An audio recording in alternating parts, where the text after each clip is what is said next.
This is the Weekly Scramble, a place where we chat about life over a cold one or two.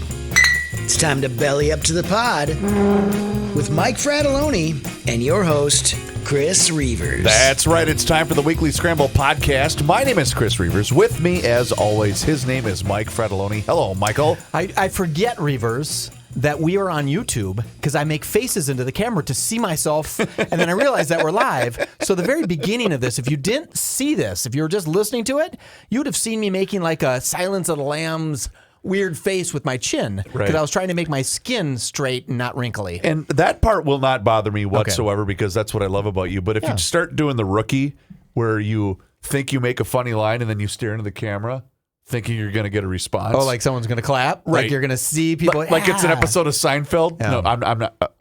He's breaking the third wall, right? So when he looks directly into the camera, like, you heard me do this. But you can find us on YouTube. Yes, you can. Find us on YouTube. And you can find us on YouTube because there's a couple of stories I'm going to bring up today that I think is going to make my guy over here a little animated. Oh, good. And not that I try to do to you what I try to do to Joe 5 days a week. That's not my point. But you know, when you're doing a show, you're trying to elicit a reaction. Sure. And you and I have pretty good chemistry in that regard. And you know what buttons push or what pushes my buttons, and I know what pushes yours. Sure. And the first story I'm going to bring up, I think, is going to somewhat push both of our buttons. Oh, good. Let's start it up. Because here's the thing. I, along with you, have lived in the state of Minnesota my entire life, right? Okay, that's what I thought. Born in St. Paul. And so I've lived here my entire life. There's very many parts of it that I still love, near and dear to my heart. I spent almost all weekend in my beloved hometown of Faribault, Minnesota this past weekend. Had a great time. But there's certain parts of it that make me go, well, I don't agree with that, or I don't really want that. And I saw this story surface in Minnesota's Star Tribune. All right, let's hear it. And I thought, this has got the Weekly Scramble podcast written all over it. Ladies and gentlemen, there's a brand new club and a community that's building here in the great state of Minnesota. It's called the Twin Cities Scream Club. Yes, Scream Club. It's building community through relieving stress. Hollie Carr, she started the group after seeing a Chicago Scream Club on TikTok. Many people found her group the very same way. Are you here to scream? Hollie Carr asked people who strolled by her Sunday night as the sun began to set near the Cedar Nichols Trailhead in Burnsville. Carr founded Scream Club Twin Cities, Minnesota in early August. The group travels to different lakes, rivers, and streams every week to scream across the water. And they're always looking for new participants. Screaming is inclusive of everyone, Carr said. It doesn't matter what your issues are or what your stress is. Our goal is to scream in the community. The club meets on Sundays at 5:30 p.m. and performs some deep breathing exercises before they scream 3 to 5 times in group shouts. Wow. Carr tries to warn boaters and we're going to be screaming over here, so don't get alarmed. We're going to be screaming. Carr tries to warn boaters and anglers prior to the shrieks. The group started on August 3rd with 2 screamers. Ooh. After one of the club's initial TikTok videos received more than 30,000 views. The club had more than 40,000 participants in its second week. No. Could have not had 40,000 participants. Oh, I'm sorry. 40 participants. Okay, I was going to say. In its second week. I was like, wait. Sorry about that. I was like, wait. They're drawing more people than the Twins. The club had more than 40 participants in its second week. 16 showed, including a handful of repeat screamers for the third event on Sunday. Cedar Dawson, 39, said they felt the relief of screaming build after every yell. Quote, "It was a release I had been searching for," they said. Each one was better than the last. They, by the way, is one person. Yeah, well, they was not a pronoun. That was them saying that the writer writing it correctly. You know what? Thank you. Yeah, because that's not their pronoun. This is a non-pronoun. This is just a group. Okay. This is just a group. Each one was better than the last. There's a little bit of apprehension and awkwardness in that first one. That just the more we did it, it felt like this is what it could feel like. The first scream was Bianca Neves' favorite. Quote, I don't think I've ever yelled not like that, the 25-year-old said. It was the first time in my entire life I had that experience. Both Dawson and Nevis said that they would attend future meetings of the Scream Club and might even bring some friends and family. Participants for the Screams range from ages of 4 to 74. Some come with ear protection. All right. And others bring baked goods for the group. Oh, good. It is scientifically proven that screaming is beneficial to people's mental health, said Dr. Ziad Nahas, Executive Vice Chair and Professor in the Department of Psychiatry and Behavioral Sciences at the University of Minnesota's Medical School. It's especially healthy since people tend to breathe deeply before yelling, he said. A deep breath can help you relax, Nahas said. Undoubtedly, that immediate effect of the breath, slowing down the heart rate, focusing on something different, all of those play into feeling relaxed. Screaming can feel exhausting at first before it is relaxing, similar to exercising, he said. I'm almost done. Carr said she started the group after seeing a Scream Club Chicago TikTok because Minnesota has so many lakes, Carr said. She hopes the club can travel. When we scream at the water, it feels like we're offering our emotions to something bigger than ourselves, letting the water carry them away, she said. The reflection of sound off the water also gives a sense of being heard and echoed back. The Scream Club is one of the many groups popping up in the Twin Cities, specifically focused on bringing people together for outdoor weekend activities. Isabel Olson started the Sunday Morning Club in May, an organization based on bringing women together to walk. The club averages 75 to 100 participants. I'm seeing new faces every walk we do, and I'm seeing familiar faces as well, Olson said. It's been such a good way to meet new people. North Loop Girls Walk, another group focused on walking, started in 2024. Founder Sky Schrader said groups like these help build relationships, especially for people who are new to Minnesota. While the Scream group is not exclusively for women, the vast majority of participants tend to be women. I'm stunned. Carr, who was a personal trainer and yoga instructor, said one of the reasons she started the Screaming Club was to serve as a stress reliever. She said women, especially from her Gen X cohort, have historically been told to be smaller or quieter, something she thinks is not good for people. It's an outlet for releasing pent-up emotions and a healthy alternative to bottling things up. If you're doing it in a safe environment, she said, that is shared humanity. Carr said the club is about emotional release, nervous system regulation, and connection. John Osborne, a professor at the university's medical school who studies the nervous system, said there are added benefits to building a community around screaming instead of doing it alone. When people come together, like singing in a choir, in a group, or in a community, there's a lot of beneficial mental health aspects to that, he said. Getting together with a group, all screaming together, probably does the same thing. Nevis said that she felt lighter after the scream. Some participants cried during the screaming. As the scream group grows, Carr hopes to make the hollering sessions year-round, since Minnesotans aren't afraid to don winter gear. I would love to scream on a frozen lake, she said. I've never done that before. Well done. Well done. That is our slam poetry session for the week. You're going to hate me for this. Oh, God. Don't do this to me. I love it. Oh, my God. Do you notice in that story, there was no partisan politics. That's true. Yep. She didn't mention with the earth warming. Orange man bad. Yep. And I truly, truly believe that screaming, not necessarily for a woman, I don't know what it does for a woman, but for a man, screaming at the top of your lungs does do something for you. It gets your testosterone moving. 100% it does. Have you ever truly screamed at somebody? Wait a minute. I'm going to make a link. Do it. Here's what you're saying. Yeah. And correct any part of this that is inaccurate. I'll do it. You're saying that mostly, and she said in the story, mostly gals that are gathering and screaming at the river, the pond, the pool, the lake, whatever they're screaming at. You're saying that's the equivalent of us knuckle dragging Neanderthals going to a Vikings game. Kind of. Okay. But I don't think you really scream at a Vikings game. You yell at a Vikings game. You don't scream, like full on screaming. I see. I would like to do a little test, right? If someone would go to this with a Donald Trump 2028 hat, 2028 hat, just to see if people would lose their mind, right? But I don't think that's this.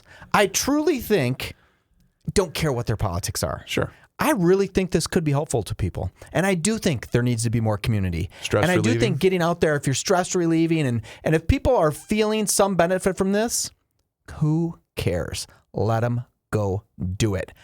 Live and let live. Remember when I went down to Jordan, Minnesota? Yes. To see the mini Met? I'm going to go to the Scream session one of these weekends. I kind of thought that's where you were going. I really think that would be people. I think there's something therapeutic to it. I really, really do. If you haven't screamed at the top of your lungs, not out of hatred, not of just gone out there and really screamed, it does something to your body. Something happens to your body when you do it. Interesting. And I think I want to go do it. I want to meet these people. Maybe make love to some of them. I don't know. Strange. Because you don't know what's going to happen when you scream out loud. Hey, you don't know. It's like Fight Club. There's you're no not even rules. supposed to talk about When it. Scream right? Club, you just don't talk about Scream Club. So I don't know. I think it might be better if it were just all women, because I think they might not like men screaming next to them. I'm trying to think, because I'm not really much of a yeller. Sure. I'm really not. I don't yell at my kids. I don't yell at anybody. I don't yell at anybody. Yeah. When was the last time you really yelled? Honestly, as you were saying that, I was the last time that I can recall screaming like out loud. Yeah. So this would have been spring break of 2024, and we did the Four Corners. You know the Four Corners, the four states. Yep. And so we went there. It was great. It was really windy. I mean, it was like, oh, this is going to blow me over, kind of windy. But have you ever been there? Yeah. It's super neat. You can stand in 4 states all in one. But it's cool because part of it, like, if the wind is blowing correctly, there's an echo. Sure. And so, of course, what do us three boys do? Fart! You know, like so we're screaming stuff, right? And that's, I think, the last time I've. But you're yelling. That's different than a guttural scream. No, it was it started as that. Screaming. It started as that, and then of course I get the bright idea to say fart, and then of course they have to copy me. But because that's what boys do is make fart jokes. But other than that, I don't remember. See, and I think there is something cathartic to it.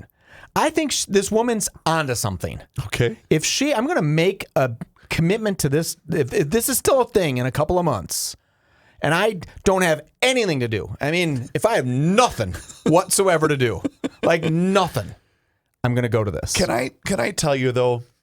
And I want to get not serious for a minute, but I think part of what is plaguing this country is because there are so many people, that have way too much time on their hands. And I mean, not saying that you need to be working 24 hours a day, but, and maybe this is, when I say, go find a hobby, maybe that's what this is. Fine, whatever. Get to meet other people. But there are so many, and I'm not saying this disparagingly. I'm really not saying this disparagingly, but there are so many people that grew up in a normalized civil society that weren't part of a baseball team, that weren't in choir, that they weren't part of a group. Sure. So whether it's riding in the streets, the Scream Club, whatever it is, that's the first time that particular person has been accepted in a group setting.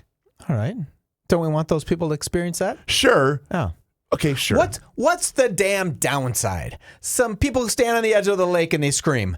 They get a cathartic release. At the end of it, some of them are crying. Some of them said, "Oh, I met Jenny and Bob and Steve and Ken. What a great time." What's the damn downside? So are you saying that I should just live and let the Scream Club happen? No. I think we should go there, and potentially the Weekly Scramble should sponsor the Scream Club. You know what? Here's the thing. We're both pretty busy until Labor Day, right? Yeah. And I think, you know what? If the Scream Club is still happening post-September or whatever the hell Labor Day is, I will absolutely go to Scream Club. Okay, here's what I'm thinking, too, is how they said sometimes you cry afterwards. You're a crier, too. So I could see... I do get emotional. I'm not going to lie, Reavers. Yeah. This might be exactly what you need. Because do you ever feel like the arms are just holding across your chest? Boy, do I ever. Right? And maybe this thing of just a full release of a powerful, powerful scream makes you feel... I've heard other people talk about this before, like other... the Tony Robbins type of guys, right? Sure. Talk about, hey, you got to do this. You have to. It actually releases testosterone. You don't need a Viagra. If you can go out and scream for a little bit, your body gets jacked up. I'm just saying it. You're saying I'm back? I'm just saying, you're back. You're going to be full strength. Put me in, coach, is what you're going to say to the team. Actually, you know what, Mike? You're a flippin' genius. Yeah. Here's why. Fellas, did you not hear what I just said? Most of this group is all ladies. Yeah. What if we make this happen? What if us bringing it up on our show and our millions of listeners, we have somebody out there that's looking for a mate, and they say, you know what? I'm going to listen to what Reavers and Fredaloni just said. Going to the Scream Club. I'm going to the Scream Club, and we make magic happen. And those two meet at Scream Club, and they live on for the rest of their lives in marital bliss. I'm weirdly excited about it. I'm going to try to find where they go. Did we just pull a 180 on Scream Club? Yeah, I mean, I think I talked you into it because first of all, I pointed out very little downside. I can see the guy who's fishing, who's out on the boat. Like, what the hell's going on? And then now, over here? and all the fish now are spooked because someone's screaming, right? But I can just see humanity saying, "This makes me feel better. It costs nothing. It's environmentally friendly. It doesn't have you." Meet some you're in other Minneapolis, people. you have to pay for parking, so it's going to cost you that. I'm sure. Well, you had to take the train there or Uber or something. Well, Reavers, I really appreciate you bringing up that story because I think I need this. This might be what I need. Now, okay, so it sounds like for the most part that this is happening within the sustainable urban core, right? Burnsville, that was kind of low down. That was but kind of out that's of town. still like, you're still... It's getting Minneapolis. But the point is, can you imagine if, let's just say, pick a random lake in northern Minnesota, and you just sat through 4.5 hours of traffic or whatever it was to drive that 82 miles to get to your cabin. You're finally sitting, the kids are finally not screaming in the back seat. You get the car unpacked. You're ready to just sit down, start the grill, maybe throw a line in and open a beer. And you're finally like, okay, it's Friday night. It's it's almost going to be sunset. And I'm just going to sit here and chill and listen to the loons in the lake. And like I said, maybe watch the bobber for a minute. And then I'm going to be yelled at to get the burgers on the grill. And then you hear these 25 loudmouth whatever screaming at your leg. You're thinking, are you flipping kidding me? It's a minute. It's a minute. Is it though? All right, can you scream for more than a minute? Well, Probably, I don't think I could. But it never told us how long the sessions may be. I assume it's just a couple of good screams. But why would you make it a point to drive all that way to just let out one scream? Don't you think you'd want multiple screams? Yeah, you get more out of it. I mean, I don't know. I'm kind of a... If You're I'm a multiple scream kind of guy. If I'm going to do something, I'm going to at least want multiple screams out of it. I can have one scream every 24 hours. That's really all That's all you're good for? I get maybe every 48 hours. I'm good for one good scream. Yeah, I would say in my prime, I was probably good for 6 or 7 screams. Really? Yeah. That's pretty good. Braggart. I'm going to tell you, I don't even know if I can scream anymore. My throat, just from talking all day and doing this show, and I love this show, my throat already hurts. I will tell you this. You've seen me when the air quality was just horrendous. And I have asthma and my allergies are awful. I love summer, but these are the days when it's so humid and the air quality sucks. It does not make for a pleasant Reavers. So you have bilateral scream weakness. Oh man! So you couldn't even make the team, Reavers. How sad is that? You wouldn't even make the scream team. I would be like, how embarrassing. You know what I would be? What? Byron Buxton of the scream team? No, I would be the guy that does the book. Oh, you would be for the writing screen it down. team. That I wouldn't even be able to. I wouldn't even be asked to play. Yeah.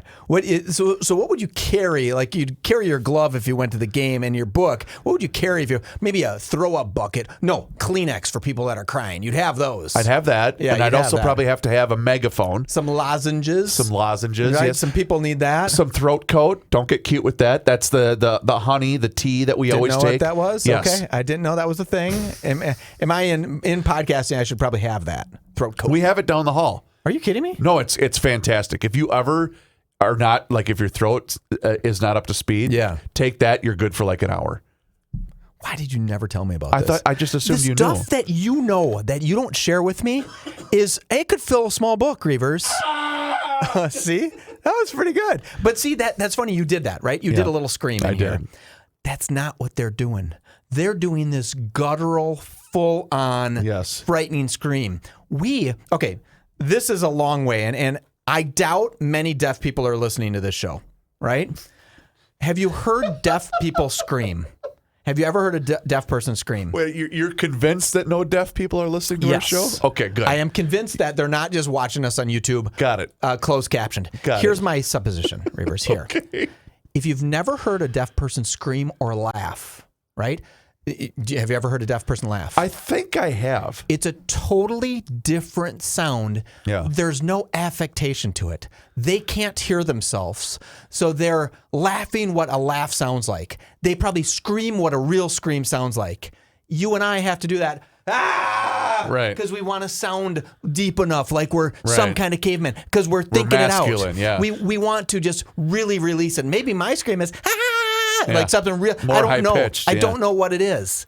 Man. So I think we got to do this. I think we have to sponsor them. I got a big yard. I could have everybody over to my house. You should. Just come on over. Invite the masses. Invite the masses for Scream Club at Fratelloni's. Let's work on that. Let's put that on a whiteboard. All right. Okay. Let's talk first about our friends at We Are Nuts, because that's what everybody listening to our show right now is probably thinking, that we are nuts. And wearenutsmn.com, a local family-owned operation. It's the Burt family, and they're fantastic. It's family that sources only the highest quality nuts from the very best farms from all over the world, and is always innovating through their small batch creations, finding new flavor combinations that make each bite unique and always memorable. And it doesn't matter whether you're in the mood for maybe some toffee nuts, snack mixes, hokey pokey caramel corn, jumbo cashews, which, man, oh man, I've created a monster in my home with the jumbo cashews, by the way. They're so good. Also, the fancy deluxe mixed nuts and the chocolate-covered almonds, cashews, peanuts, pecans, pretzels, raisins, and so much more. You can see their entire lineup at their website, which is wearenutsmn.com. You can go into your local Fratelloni's Hardware and Garden Stores locations and pick up your We Are Nuts. You can also see them at Max Hardware, Lunds and Barley's locations, Kowalski's locations, but they're a fantastic revelation, and I'm so glad we've partnered with our friends at We Are Nuts and wearenutsmn.com. Place your order today and make sure you mention that you heard about them on the Weekly Scramble podcast. You have a moment of the Scream Club you'd like to share with us? Go ahead. 3, 2.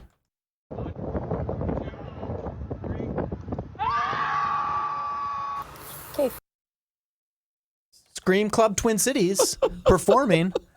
Again, I'm joining. I don't care what you say. I'm joining. That's fine. That's fine. Next story. You know what? God bless them all. Yeah, good for God them. bless them one and all. All right, now, since that didn't get you going, I think this one very might well get you going. Michael, are you ready for me to Let's do it. To get you going here? Hang tight. I thought I had it pulled up, and apparently I don't. But the state of Minnesota, Michael, we've got some issues here in the state of Minnesota. We do? Yes, whether it's food fraud, whether it's, we've got all sorts of problems. But Alpha News unearthed this nugget, and I think Alpha News is considered trustworthy. I think so. I go there every single day. The state of Minnesota spent nearly $46,000 per person. 46,000, okay. On welfare in poverty in the year of 2023. Mm-hmm. Not only does welfare spending constitute the largest share of all spending, but it is also the fastest growing category in Minnesota's budget. Nice. Wait. Michael, okay. the only state that outspent per person was the state of Massachusetts in this country for the fiscal year of 2023. So again, it might have been worse in 2024 and might be even worse in 2025, because I got news for you. It's not going down. When we talked to Pat Garofalo, when he came in studio, that was a couple of weeks ago. And again, he's a centrist leaning right, because he's not a fan of certain aspects of the right. But he said, I screamed from the mountaintops that mass migration in this state, when he was in the legislature, he said, folks, mass migration is a massive problem right now. We have to find a way to stop giving people a reason to leave the state, and virtually nobody would listen to him. They can't come for welfare. They have to come for jobs and opportunity. Yes. And when they come for anything but jobs and opportunity, then we become a welfare state. I'm looking this up. It's according to the American Experiment, in 2022, the number was 40,000 per recipient. and now it's $46,000 in 2023. That's a 12% increase if I'm doing my math right. Yeah. That seems like a lot. But it also strikes me as that's not sustainable. No. We can't keep doing this. Here's a couple questions. Let me do this math, because why can I not do math on the radio? That just pisses me off. You're actually pretty good at it. I mean, but I don't think. Yeah, okay, I was close. 13% or whatever. Math does not. Every time that I listen to Garage Logic and you guys can't do simple math, and I'm sitting at home thinking, oh my God. What is wrong Did with you these not go to idiots? college? Right. Then I try to do it on the radio and it's freaking impossible. Right. I don't know what happens. It's the same thing as when people say, well, you should have looked. Well, okay, it's one thing when I have time to look it up, read the entire article. But when Joe's staring at me saying, look that up, dummy. Yes. It's a different set of circumstances. So but here's continue. the question that I have. So Minnesota spent nearly $46,000 on welfare per person in poverty, right? So does that mean the recipient of the welfare got $46,000? Or does it mean that everybody who has welfare, it costs us $46,000? So here's my point here, Reavers. How efficient is the state of Minnesota at processing a welfare payment? All right, here we go. Every year, because I'm going to the site now. Every year, the U.S. Census Bureau publishes the annual survey of state and local government finances. This is the country's only source of state and local spending data, allowing a detailed state-by-state comparison. The survey also divides spending data into categories, making it possible to analyze which public services states prioritize. Overall, public welfare is the largest expenditure for most states. However, the level at which states prioritize assistance programs over other public services, such as roads and police, differs. Minnesota, for instance, has a massive welfare system, dedicating a larger share of its revenue to assistance programs than most states. Additionally, Minnesota ranks among the top states for poverty-adjusted welfare spending, making it one of the most generous in the nation. In 2022, as you mentioned, blah, blah, blah. And I gave you the update, $46,000 in 2023. So, okay, you're going to where I'm thinking, right? It makes up, I just looked up this stat, 46% of our total spending goes to welfare payments, HHS. 46% of our total revenue, right? Yep. Here's what I'm not understanding is, let's say I'm on welfare and I get $46,000 worth of payments per year. Food assistance, housing assistance, however that all falls, I get $46,000. Thank you, Minnesota. That's very generous. How many more dollars did the state of Minnesota spend to give me $46,000? I bet you anything, it's $146,000 to send me $46,000. Am I understanding that right? You are. And here's another thing. They're showing another graphic that I was not aware of until I was just reading this article. The share of direct general expenditure by category in Minnesota fiscal year 2023. You ready? Yes. Public welfare constituted 31% of the entire budget. Okay, so I had it at 46% of HHS. No, okay, go ahead. This is adjusted. Okay, so 30 what percent? Almost, it was 30.9. Let's just call it 31%. Okay. So here, I'm not saying this right, but I hope you're getting this. If we spent $3 billion on welfare in Minnesota, I'm making that number up. We spent $3 billion. Was it $2 billion to run the program and $1 billion went to recipients? State of Because I guarantee you, Reverse, I guarantee you it costs us more money to write the checks and run the programs than it does what the recipients get per person. All right, you ready? Yes. The fiscal year budget. So get out your calculator. Okay. All right, let me do this. The fiscal year budget for the state of Minnesota for 2023. Well, it's giving me two figures. Let me just do this.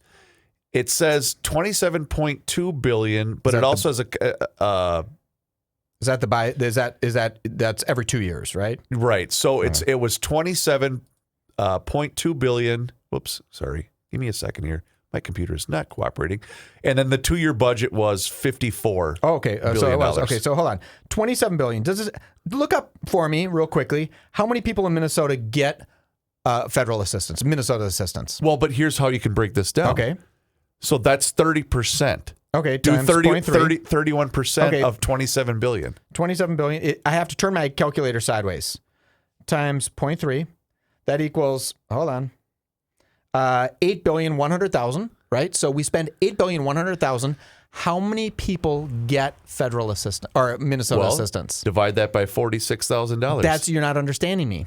What I'm saying is we're not giving it all to the recipients. We're spending. Oh, I see what you're saying. I bet you anything, if I had to write you a check through the state of Minnesota and I had to just process a check, what does it cost me to process a check to send to you? All right, then let's just do this. Let's just do this. What was $8 billion? Let's keep the numbers fat. $8 billion divided by 46,000 and just see what number pops up. Okay, $8 billion divided by 46,000. Yep.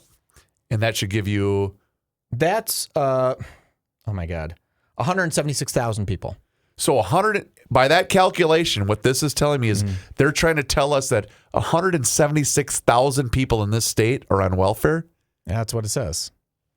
If we're doing the math right, but I still don't believe it. And I don't either. I still know. Remember when Walls wanted to do those great named Walls bucks? Oh yeah, the Walls And he checks. wanted to give everybody, at some point in time, it was $2,000, then $1,000, then $400, and then it was $200 at the end or something. It cost us, I'm making this number up, like $180 to process a $200 check. So I was like, okay, wait a minute. It costs us just as much to send the check out as it does to, the program costs us as the amount of the check.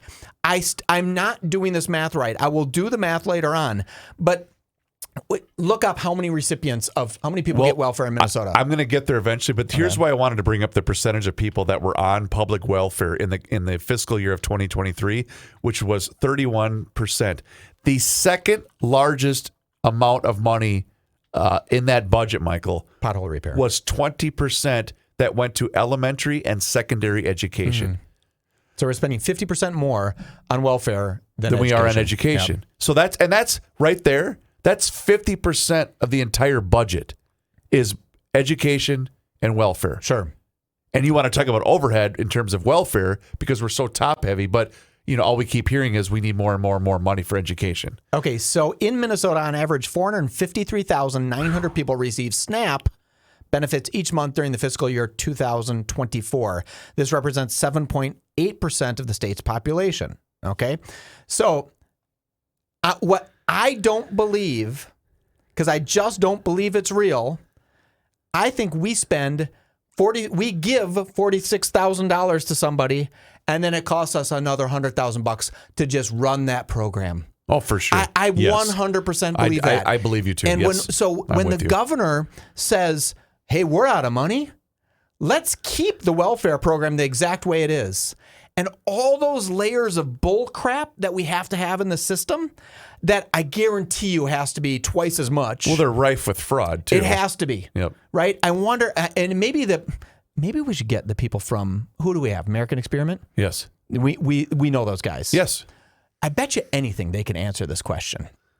Right? Because it can't just be, I think who did the story. People it was the American Experiment. They have to be able to tell us how much it actually costs to run these programs. It can't just be the $46,000 number. That's what the recipients of welfare are getting, I believe. The next high, so again, 31% for public welfare, just over 20% for elementary and secondary education, 8% for highways and roads, 7% for higher education. I don't know what the difference would be if that's college and institutions, whatever. 6% health and hospitals, 3.7% for police. Oh. 1.7% for corrections, 1.4% for housing and community development, and 1.1% for courts. Ladies and gentlemen, if you're not angry with the state of Minnesota, you're not paying attention. Sure.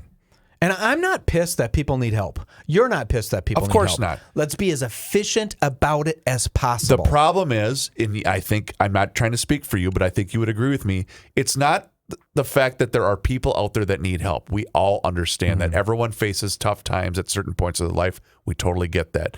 The problem is the vast majority of those people that are on that public assistance are here to absolutely scam the system. Maybe. Like, okay. I'm not even disagreeing with you. I don't know. But if you're lazy and you don't want to get off your ass to get a job, you don't get it. You're going to get real skinny because you're going to starve to death. You got to get up and get a job. That's why. You know what I'm going to do? What's that? I didn't mean to interrupt you. Yeah. You know what I'm going to do? I'm going to quit my job. I'm just kidding, boss. I'm going to quit my job. I'm going to join Scream Club, and I'm just going to live off the state. What the hell? You're getting $46,000 a year in benefits.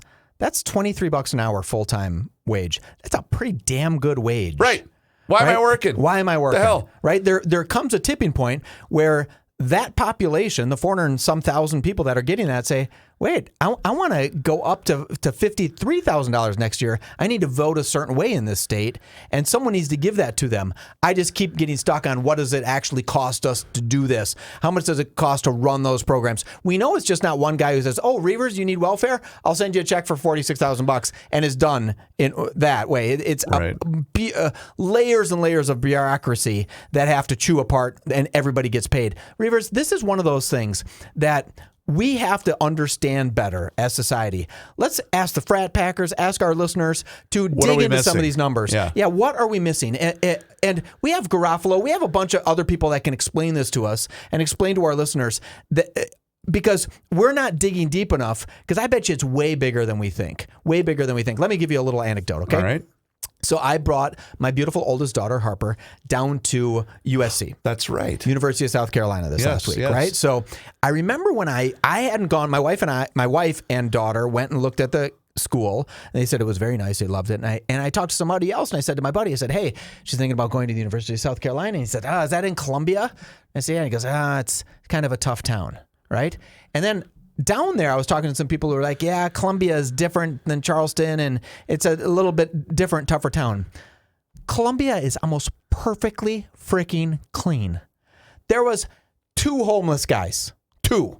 There was 1 thing of graffiti on the wall, and I thought, have we forgotten what clean looks like? Sure. Right? Yes. And other people in other states were saying Columbia was dumpy, when Columbia was 5x better looking than St. Paul, 10x better looking than some parts of Minneapolis. I mean, no graffiti, none.